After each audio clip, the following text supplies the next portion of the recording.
যৌতুকের জন্য স্ত্রীকে পুড়িয়ে হত্যা করলেন স্বামী। ভারতের নদিয়ায় গেল বৃহস্পতিবার এই ঘটনা ঘটে। স্বামীকে পুলিশ গ্রেপ্তার করলেও পলাতক আছে পরিবারের অন্যান্য সদস্যরা।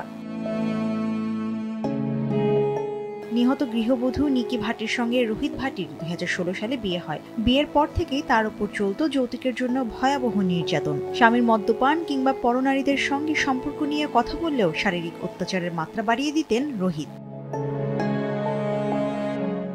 বিয়ের 9 বছর পরও 36 লাখ টাকা যৌতুক দিতে না পারায় গেল বৃহস্পতিবার স্বামী রোহিত এবং তার মা নিকিকে শারীরিক নির্যাতন করে। এক পর্যায়ে তার গায়ে আগুন জ্বালিয়ে দেয় রোহিত।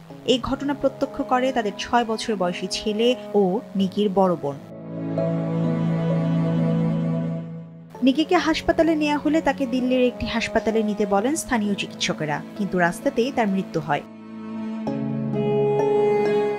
নিকির বোনের অভিযোগের ভিত্তিতে কাসনা থানায় নির্যাতিতার স্বামী, শ্যালক, শাশুড়ি এবং শ্বশুরের বিরুদ্ধে মামলা দায়ের করা হয়েছে। এরই মধ্যে স্বামী পুলিশি হেফাজত থেকে পালানোর চেষ্টা করলে পুলিশ তাকে পায়ে গুলি করতে বাধ্য হয় বলে জানায় কর্তৃপক্ষ।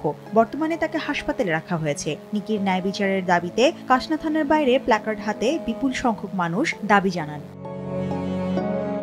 মুশরিফা নুজহাত, দেশ টিভি।